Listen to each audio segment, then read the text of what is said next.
चलो ओके ठीक है। अनुच्छेद 32 है ना, बाकी ध्यान दें। अनुच्छेद 32 संवैधानिक उपचारों का अधिकार, सबसे मोस्ट आर्टिकल्स। क्यों? क्योंकि मौलिक अधिकार आपको कितने भी मिल जाए, मौलिक अधिकार कितने भी मिल जाए, लेकिन जब तक वो लागू नहीं होंगे तो कोई अर्थ रह जाता है उनका नहीं। तो मौलिक अधिकार दे तो दिए, लेकिन लागू कौन करवाता है? अनुच्छेद 32। ये क्या है? संवैधानिक उपचारों का अधिकार।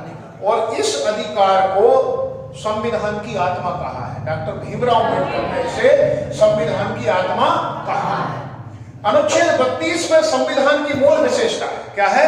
अनुच्छेद 32 में भी संविधान की मूल विशेषता है और इसे में किसी भी प्रकार का संशोधन नहीं किया जा सकता। हम चर्चा करके आए हैं ना, basic structure of the constitution, संविधान का मूलभूत ढांचा, जो कि केशवानंद भारती केस के बाद व्यवस्था दी थी सुप्रीम कोर्ट ने कि आप संविधान के मूल ढांचे में परिवर्तन नहीं कर सकते। तो आर्टिकल 32 क्या है? मूल ढांचा है। सबसे पहले क्या है? आत्मा है एक। आत्मा के साथ साथ इसमें संविधान की मूल विशेषता है, मूल ढांचा हम इसको बोल सकते हैं, मूल है, मूल विशेषता है। अतः इसमें किसी भी प्रकार का कोई भी संशोधन नहीं किया जाएगा। इधर बाकी ध्यान कर दो, इसमें किसी प्रकार का संशोधन नहीं किया जाएगा। क्लियर? किया जा सकता है। अनुच्छेद 32 में 4 प्रावधान। क्या है? अनुच्छेद 32 में 4 प्रावधान। ये हमें 4 प्रावधान देता है और उसके बाद 5 प्रकार की रिट इसके द्वारा न्यायपालिका जारी करती है। ठीक है? अच्छा, 4 प्रावधान कौन कौन से हैं? मूल अधिकारों के हनन संबंधी मामले में उच्चतम न्यायालय को सीधे कार्रवाई करने का अधिकार है। क्या है? मूल संविधान, अगर हमारे मौलिक अधिकारों का हनन हो रहा है, सीधा का सीधा उच्चतम न्यायालय कार्रवाई करेगा। पहला प्रावधान। दूसरा प्रावधान, उच्चतम न्यायालय मूल अधिकार के हनन के मामले में निर्देश या आदेश जारी करेगा। क्या करेगा? उच्चतम न्यायालय मूल अधिकारों के हनन के मामले में निर्देश, क्या करेगा? निर्देश या आदेश। भाई ये डिफरेंट चीज क्या होगी? निर्देश, आदेश। आदेश का मतलब क्या होता है? निर्देश का मतलब क्या होता है? आपको मानना पड़ेगा, मानना ही है। और निर्देश मतलब डायरेक्शन, आपको ऐसा करना चाहिए, आप ऐसा कर सकते हैं। और आदेश मतलब मानना ही। ठीक है? तो उच्चतम न्यायालय मूल अधिकार के हनन के मामले में निर्देश या आदेश जारी करेगा, जिसको आदेश या निर्देश को बोलते हैं रिट। क्या? जो 5 प्रकार की रिट हम देखते आए हैं, अभी देखेंगे, वो 5 प्रकार की रिटें जारी करता है।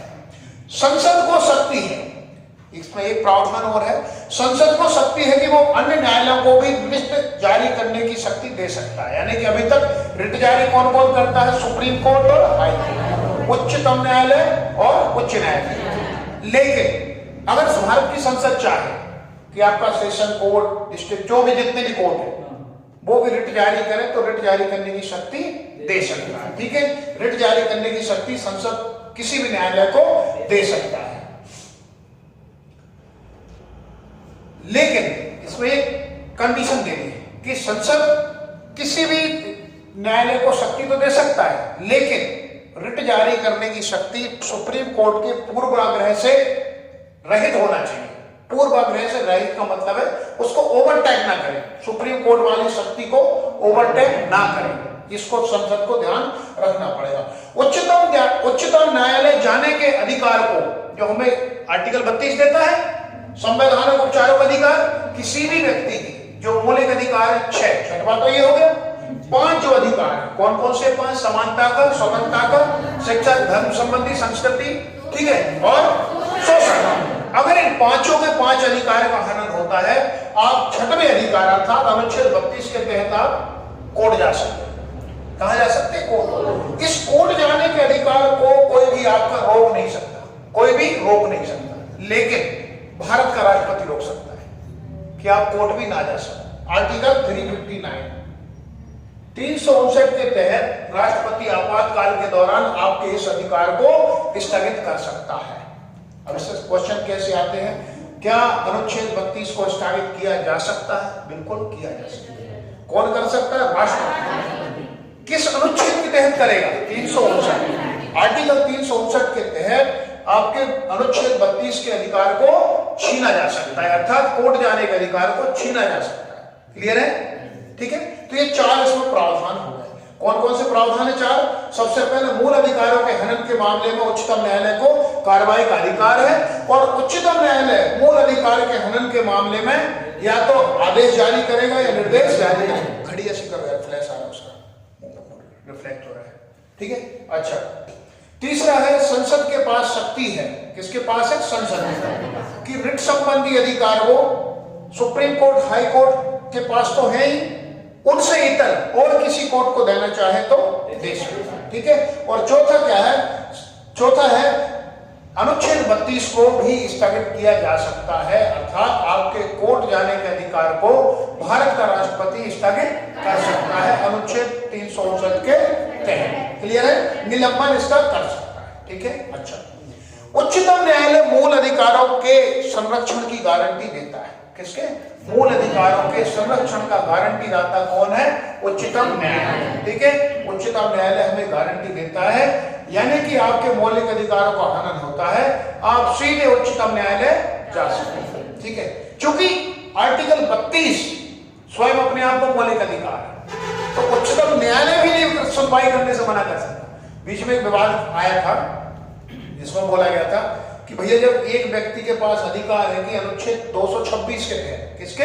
आर्टिकल 226 हाई कोर्ट को रिट जारी करने का अधिकार है, तो जब एक व्यक्ति के पास अधिकार है कि अनुच्छेद 226 के तहत वो सुप्रीम कोर्ट में चला जाए, हाई कोर्ट में चला जाए, तो वहां ना जाकर मेरे पास आता है, मेरे पास डायरेक्ट ना आकर के वहां चला जाए, सुप्रीम कोर्ट ने बोल दिया ऐसे, तो बीच में वकीलों ने मुद्दा उठा दिया कि भैया मौलिक अधिकारों के हनन की गारंटी तो आप दे रहे हैं, और अनुच्छेद 32 स्वयं अपने आप में उपचार भी है और मौलिक अधिकार भी है, तो उसके कारण, और आपको उसकी गारंटी देना है, तो उसके कारण आपको उसकी सुनवाई करनी पड़ेगी। क्लियर है? तो मौलिक अधिकारों के हनन की गारंटी देता है सुप्रीम कोर्ट, और मौलिक अधिकारों के हनन पर आप या तो सुप्रीम कोर्ट जा सकते हैं या हाई कोर्ट भी जा सकते हैं। सुप्रीम कोर्ट आर्टिकल 32 के तहत और हाई कोर्ट या उच्च न्यायालय अनुच्छेद 226 के तहत आपकी सुनवाई करेगा। ठीक है, अच्छा। अब जो सुप्रीम कोर्ट आपकी सुनवाई करेगा तो वो एक शब्द आता है रिट। क्या? रिट जारी करेगा। क्या करेगा? रिट को जारी करेगा। तो रिट कहां से आ गया भाई शब्द, इसको देख लेते हैं। रिट, सबसे पहले तो आपको याद रखना पड़ेगा कि रिट 1950 से पहले, 1950 से पहले हमारे 3 उच्च न्यायालय को जारी करने का अधिकार था, बंबई, कलकत्ता और मद्रास। तो 3 उच्च न्यायालय थे, उनको रिट जारी करने का अधिकार था 1950 से पहले। उसके बाद जैसे हमारा संविधान लागू हुआ, देश का सुप्रीम कोर्ट और समस्त उच्च न्यायालय, देश का सुप्रीम कोर्ट और सारे के सारे उच्च न्यायालय रिट जारी कर सकते हैं। पहली बात, ठीक है। रिटों को अंग्रेजी कानून से लिया गया है। कहां से? अंग्रेजी, अर्थात ब्रिटेन के कानून से रिटों को लिया गया। ठीक है, अच्छा। रिटें एक प्रकार से ब्रिटिश कानून में रिटों को विशेषाधिकार कहा जाता है। क्या कहा जाता है? विशेषाधिकार कहा जाता है, जहां राजा के द्वारा, उस समय जब 1215 में मैग्ना कार्टा आया था, तो राजा के द्वारा, मैग्ना कार्टा सबको पता है ना क्या था? हाँ, सामंतों के दबाव में ब्रिटेन के राजा के द्वारा जारी एक लोगों को अधिकार दिए गए थे, उनको मैग्ना कार्टा कहा गया, सामंतों के दबाव में। ठीक है, अच्छा। तो इन्हें ब्रिटेन के कानून से हमने लिया और ब्रिटेन में इनको विशेषाधिकार, और उनकी लोकल भाषा में कहावत है, न्याय का झरना कहते हैं, न्याय का झरना, क्योंकि इनसे ही न्याय की आशा की जा सकती है। बहुत बृहद है। आप तो आपको लगता है 5 रिटें हैं, लेकिन 5 की 5 रिटों का जब क्षेत्र देखोगे कहां कहां लागू होता है, तो बहुत बृहद है ये रिट। ठीक है, चल आगे देखते हैं रिटों का। उच्चतम न्यायालय का रिट संबंधी अधिकार, जो संबंधी क्षेत्राधिकार उच्च न्यायालय से 3 प्रकार से भिन्न है। क्योंकि हमने देखा है रिटों को उच्च न्यायालय भी जारी कर, उच्चतम न्यायालय जारी करता है और उच्च न्यायालय भी जारी कर देता है। उच्चतम न्यायालय यानी सुप्रीम कोर्ट और हाई कोर्ट दोनों रिट जारी कर रहे हैं, लेकिन सुप्रीम कोर्ट का जो क्षेत्राधिकार है हाई कोर्ट से 3 तरीके से भिन्न है। 3 तीन डिफरेंट चीजें इसमें है, तीन प्रकार से भिन्न है। पहला है उच्चतम न्यायालय केवल मूल अधिकारों के हनन पर ही रिट जारी करेगा। याद रखना, उच्चतम न्यायालय केवल और केवल मूल अधिकारों के हनन पर रिट जारी करेगा, जबकि उच्च न्यायालय बहुत सारे केसों में रिट जारी कर सकता है। क्लियर है? वो इसलिए क्योंकि जब उसी रिट को उच्च न्यायालय सुनवाई करता है तो किस अनुच्छेद के तहत करता है? 226 और सुप्रीम कोर्ट सुनवाई करता है 32 के तहत। तो 32 के तहत जब सुनवाई होती है तो वो हो जाता है मूल अधिकार। ठीक है? तो इसीलिए सुप्रीम कोर्ट सिर्फ मूल अधिकारों के हनन के आधार पर रिट को जारी करता है, जबकि हाई कोर्ट किसी भी केस में सुनवाई कर सकता है इसको। ठीक है? जबकि उच्च न्यायालय अन्य उद्देश्य को लेकर भी रिट जारी कर सकता है। तो डिफरेंट चीजें हो गई। रिट जारी मौलिक अधिकारों के हनन पर सुप्रीम कोर्ट करता है सिर्फ सुनवाई। हाई कोर्ट मौलिक अधिकार को हनन के आधार पर तो करेगा ही करेगा, और भी बहुत सारे उद्देश्यों को लेकर कर सकता है। तो एक चीज डिफरेंट हो गई। अच्छा, दूसरा है उच्चतम न्यायालय किसी एक व्यक्ति या राज्य के विरुद्ध रिट जारी कर सकता है।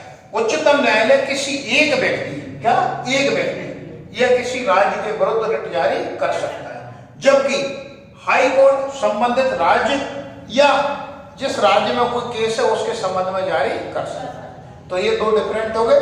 तीसरा है अनुच्छेद 32 के तहत, अनुच्छेद 32 के तहत उपचार अपने आप में मूल अधिकार है। मैंने बताया आपको, क्योंकि मूल अधिकार आपको बताया गया नहीं 12 से 35 तक, तो उसके बीच में 32 आ रहा है। तो क्या है, ये उपचार भी है और मूल अधिकार भी है। समझ रहे? जब अनुच्छेद 32 के तहत उच्चतम न्यायालय सुनवाई करता है तो ये क्या हो जाता है? मूल अधिकार हो जाता है। ठीक है? और उच्च न्यायालय जो सुनवाई करता है वो करता है 226 के तहत, और 226 के तहत जब सुनवाई इसमें होती है तो ये हो जाता है विवेकाधिकार। और विवेकाधिकार से तात्पर्य है कि कई बार आपको सुप्रीम उच्च न्यायालय हाई कोर्ट सुनने से मना भी कर सकता है। समझ रहे?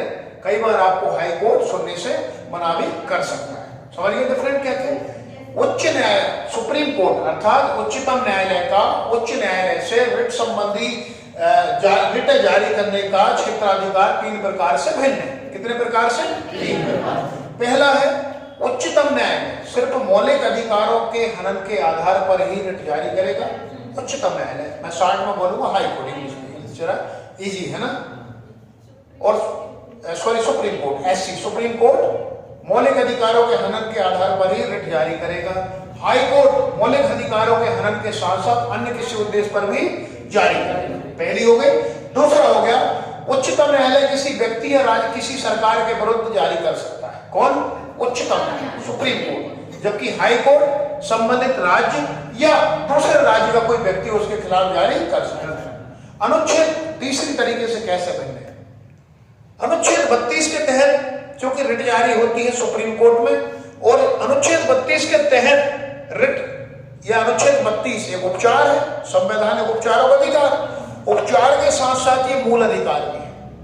और वही रिट अगर आप हाई कोर्ट में जाते हैं तो हाई कोर्ट में अनुच्छेद 226 के तहत जाते हैं, और 226 के तहत ये बन जाता है विवेकाधिकार। और विवेकाधिकार का मतलब है कि कई बार हाई कोर्ट न्याय से रिट संबंधी न्याय क्षेत्र के क्रियान्वयन को नकार सकता है। रिट संबंधी न्याय क्षेत्र के क्रियान्वयन को, क्रियान्वयन मतलब क्रिया लागू करना, उसमें सुनवाई करने को नकार सकता है। तो ये तीन प्रकार से भिन्न हो गए। ठीक है?